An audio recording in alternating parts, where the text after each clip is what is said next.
Okay, here we go. Hi, my name's Carrie Johnston, and I am here in Dakwakata Haines Junction on the traditional territory of Champion and Ajax First Nations, and I'm with Alistair Maitland today, who's joining us from Whitehorse, Quanlin, on the traditional territory of the Ta'an Cwichin Council and Quanlin Dan First Nation. Welcome, Alistair. Thanks, Kari. Can you just tell us a little bit about who you are, what you do?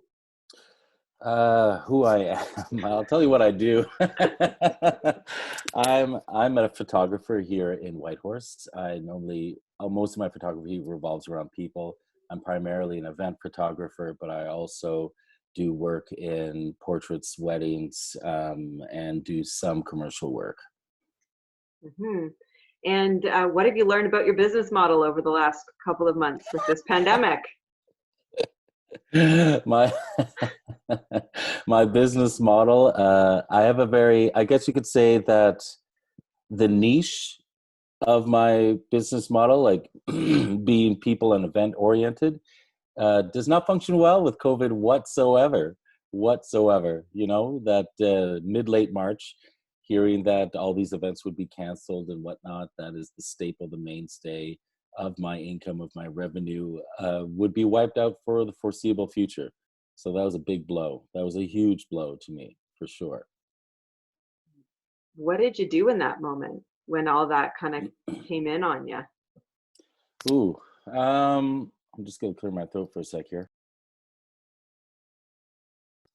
So I didn't really have much time to think about it, to be honest with you. It was about 3 days in after those first initial announcements that I read that my buddy and fellow photographer Pat Kane over in Yellowknife had started doing this Doortraits project, this social isolation project.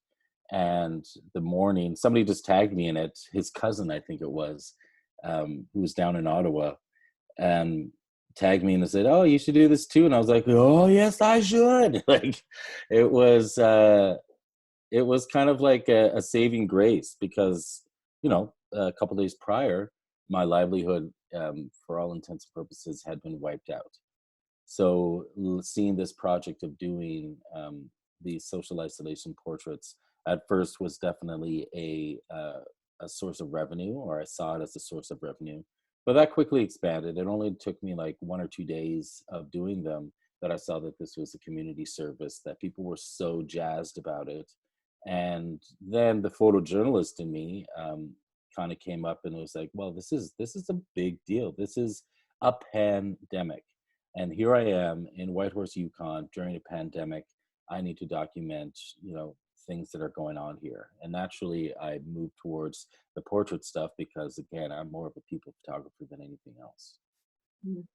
That's where we're kindred spirits, I think. The entrepreneur in me did the same thing with this interview series. How can I document what's happening? How can we put some of this into a time capsule so we can remember all these things because it's all happening so fast. Yeah, Yeah. exactly. Absolutely. But then you see the other benefits that come from doing these kind of creative bursts, you know, like the biggest thing, like I get fed, you know, from by that Doortraits project, like that social interaction with people and seeing things outside of my own little world. Like I'm a single guy and I'm a soul, you know, I work for myself and whatnot, and then I go visit somebody's house where they have 2 or 3 kids running around. They have to all work from home. The kids have to do their school at home. I'm like, oh, that's wow. Like, you know, my stress didn't seem as big then. You know, I felt like another sand particle on the beach kind of thing. We're all in this together kind of stuff. Yeah, all of our interactions in this pandemic are just also different and personalized. And yeah, it's neat to kind of get that glimpse into somebody else's life Mhm. and have gratitude for yours and gratitude for theirs. Yeah, exactly. Mhm. What have you learned about your customer or Yukoners over the last couple of months? Oh, what have I learned about Yukoners? Yukoners are, well, it's kind of like what I discovered when I first came up here 10 years ago. You know, like Yukoners are resilient people. And when the going gets tough, Yukoners they see the silver lining in it. You know, they totally see the silver lining and stuff. And but they're also and this is one of the things I really like, and what I really found is, like, for the most part, people were pretty open about what they're dealing with, and it it wasn't like, there's just not almost immediate familiarity with people that, oh yeah, this is going on, and this is what I got to deal with and stuff like that. And it was just great that to hear that. It was great to see that people, or were willing to share, all their stresses and the stuff that they were going through, but also, like, all the joys and stuff like that also came. So it was kind of like this balance kind of um it was like finger on the pulse. That's what I liked about doing the Doortraits stuff. It was kind of like, well, how is everyone doing? Like, what's everyone doing to deal with this and stuff? So yeah, Yukoners are great. Like, they're creative, they're open. Well, if they're not open, most Yukoners actually, I think, are pretty private people, but when you get into conversation, they don't mince words, and they're themselves. That's what I like. They're genuine. It's the genuine side of things that I really loved about seeing all these Yukoners. Mm. So you've seen some genuine pivots in your business over the last couple of weeks and months. Like, what are you doing right now in your business? Well, it kind of the pandemic slowed things down, and as as an entrepreneur, and as a person that's only in business, with myself, uh, it, it was great in a way because everything slowed down, and I got to see the areas of my business that needed work. For example, with the Doortraits project, like, had people trying to contact me for these in 5 different ways. It was my Facebook page for my business. There's personal Facebook. There was the email. There was the text messages. Then just messages saying, "Oh, well, if you're in Takini, why don't you let me know," kind of thing. And it was just kind of overwhelming. So I knew that I had to get more organized and become more efficient on the back end of my business. So there was just the pivot to becoming more efficient, getting a customer relations management software, outsourcing that, and getting people to help me out, and realizing and understanding where I fit into things. Like, I provide a service. My work is, I consider it art, but at the same time, it is a service to people. And similarly speaking, just as I wanted people to hire me for my services, I was like, well, as much as money is tight right now, I'm not an expert in this. I'm not good at this. I'm going to outsource this to somebody else who can put this in place for me. Because on the other side of things, like, I was so stressed, and like, rebuilding a website or coming up with this software and stuff is like, I just did not have the mindset for it whatsoever. But you have other people that can, whip it together in however long. So understanding both my role and seeing that, wanting to kind of live that value, that there are experts in all sorts of fields. Why am I trying to do this on my own? I'm going to get somebody else who also needs work now, in this day and age, to help me out with it. Mhm. So that was one big pivot, was the back end of stuff. And the next one is moving more over to the video side of things. Most of my work that I've done in the last 2 months have been video related or video oriented. And this was kind of a pivot that I had already started, I would say, like a year ago. And now it's just doing it in earnest. Um, and so I'm kind of excited about doing that and kind of developing those skills more, and having, both the photography on one side, the videography, basically being a one-stop shop for content production for organizations, small business, whatever, whoever, that I could, just expand those services. So it's been fun. It's been great. It's enabled me to be more creative. And that was another thing that I noticed, actually, with this whole COVID pandemic. Having more time enabled me to be more creative instead of just chasing the hustle, which, as an entrepreneur and as a contractor, you don't know when your next paycheck is going to be. So you're like, oh, you better take that one on. It's like, and I better get paid for it and stuff like that. Whereas now other priorities have come to the fore, creativity being one of them, productivity for sure, but also even health stuff and, focusing on those things. So it's been like a big, as with most entrepreneurs, is the shift is not just on a business side. It's so closely linked to the personal side of things, like I have to change. And one of the biggest things that I noticed actually was that anxiety was such a big barrier and such a big part of my decision-making processes that was one of the things that I was like, that is what I need to focus on. I need to kind of get that out of the way, and everything kind of just comes out. The creative juices start flowing more, and you start thinking, no, this is possible and whatnot, So it's really interesting to see that shift, both on a personal level, which is of course affecting my business, but also the business side of things affecting the personal, and how much that they're interlinked. And I think I can speak for every entrepreneur in Yukon when I say that. Yeah, I mean, yeah, you mentioned that you're a solo entrepreneur. You work for yourself, so you're not necessarily leading a team, but you got to lead yourself, and you got to lead yourself through this pandemic, right? And you just kind of described that pathway for you of awareness in that, and then some of the tools you're using. So what are some of the tools you're using to assist you in your wellness practice? How are you staying grounded and Oh leading? man, routine for starters. Never had one of those before. Like, oh, what are you doing this weekend? It's like, weekend? What weekend are you referring to? That's what it was before, but now consciously taking time off, I think, is one of the big things.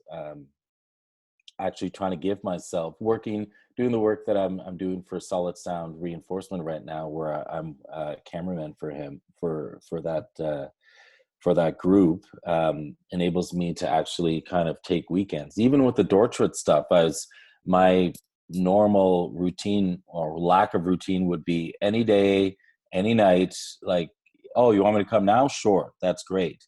And then I just closed down that gap where it was only 5 days a week, and I would do 4 to 8 p.m. and that was it, and that's helped a lot.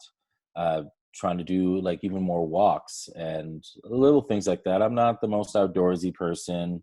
I'm not the most physically active person by any means. But especially back in March, when this whole thing hit, and I would wake up like with, like I almost thought that I had COVID because like it was just shortness of breath and whatnot. And it was anxiety. It was complete unadulterated anxiety. And the only things that would work would be like physical activity and doing some meditation stuff, and trying to get social interaction, because I would say that I'm like a 50% split between extrovert and introvert. Like, yeah, I love going to the big events and shooting them, but you're not going to see me for the 3 days afterwards because I need to fill up those energy banks again. So it's kind of like, yeah, going from the awareness of those needs, those human needs that I have, and the awareness of Alistair, like whether you want to or not, you should go for a walk now, because it's at this point that you start getting all crazy and you're not being efficient and you're not being productive. So those are some of the things that I've been doing on the self-care side, which immediately have like immediate impacts on me as an entrepreneur as well. Totally. Yeah, when I was always in the hustle of like catering the next event, moving, game day, and you get so excited for game day when you're getting into an event, and but there would be that nervous or anxious energy in me, and one of the things that like COVID, this pandemic has shown for me is, oh, like I can actually even feel the anxiety in my body. So when you said like it felt like a weight on your chest, I've felt that recently, and seen that in myself, and it's been a really interesting sort of mind shift in how I manage my own anxiety, when it's like ever present because of the Yeah. pandemic, right? And It's so somatic. It's so yeah, somatic. It just sits in there. And that's another thing that I noticed in my traveling around doing the door trips and other things, is I found that uh, it hit me right away. And whether it be because I'm more sensitive to it, but also I saw immediately like the following week after it was announced I was supposed to be shooting a conference, and it got wiped out. And it's like, well, there's no more of that happening. But I also noticed that people, this whole, when once people had time to actually sit in it for a little while, or had to take a little break, because I think there was a lot of parents that it was just like going like I have to be at home now, I got to take care of the kids now, we have to do scheduling and stuff like that. And I saw people's this kind of anxiety hitting people at different times. I was like, holy cow, it's been 2 months and it's hitting. Oh yeah, that's right, because you've not had the time to actually sit in it and let the things come up to the surface, So yeah, it's been been an interesting psychological study almost of how this pandemic has affected us on the mental health side. Mm, yeah. So, any songs or podcasts or books that have kind of gotten you through and helped you with that wellness practice, or keeping you going? It's shifted. It's shifted because my mindset has also shifted. Um, there was a lot of heavy metal at first, and I think that was just to like blast my brain. But the music has shifted. Now I'm listening to a lot of stuff that I grew up with, that my parents kind of opened me up to. So I'm listening to a lot of 60s music and stuff like that, 50s and 60s. And it's just, and I think that also has to do with the change in the season, that now that kind of we're getting the warm weather, there's music that's like associated with that, as opposed to when things hit in March and we weren't getting a lot of light. So it was a lot more, melodramatic kind of music. So nothing really stands out, but just like the type of music. And I'm also playing my guitar more as well. Like that's been another part of it. Just playing my own music. There's been a lot of, uh, I guess, any avenue that I can find to be creative, I'm trying to listen to that little voice and jump on it.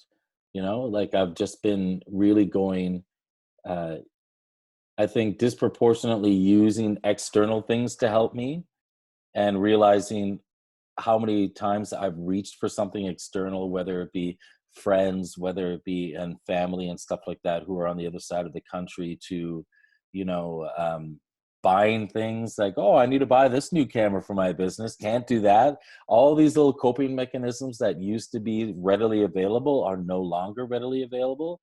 And it's kind of, I've turned inwards to try to discover those. Oh, I can do this on my own here. What can I do? And a lot, the answers are in there, just need the time for it to come out. So I'm finding a lot more of that the creative stuff is coming through. So I'm trying to make more of my own music, So yeah, it's been good. That's It's been amazing. better.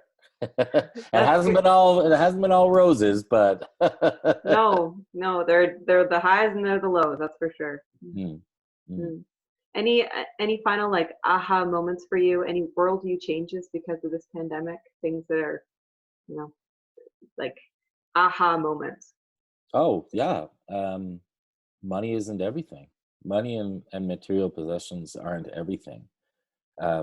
Just kind of what I was saying before, like I've actually never had so much money in my bank account as I did before, because I was so used to just spending it on stuff, and that was my way of coping with things, regardless of whether I use my business as an excuse or not. Now it's like the things I buy the most of is food, you know. So yeah, that shift of money not being the priority, whether it be for business related things or for personal related things, um, I'm seeing that shift towards, well, these other things, my health, what I put in my body is more important. The social interactions that I have, me just being creative, like it's and taking the time uh, to pursue the self-care and things like that. Like those are huge shifts for me, like again, it was just about the hustle and this constructed reality that you never know when that next paycheck's going to come in, and you should choose your gigs accordingly, according to that. And that's kind of like gone away, or at least there's been a huge shift, because it's like it's chasing a dragon, and yeah, I would say that's the biggest change and aha moment that came through. That's that's a pretty profound one. Mm. Yeah. Thanks so much for I'd your still time. like money, but don't get me wrong, I'm not doing everything for free now, people, but I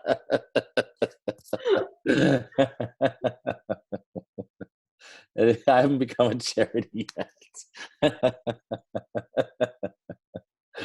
Oh, man. Oh, so good. Oh, laughing always feels so good these days too. Thanks Mm. so much for your time. Hey, my pleasure, Kari. Have a great day. You too.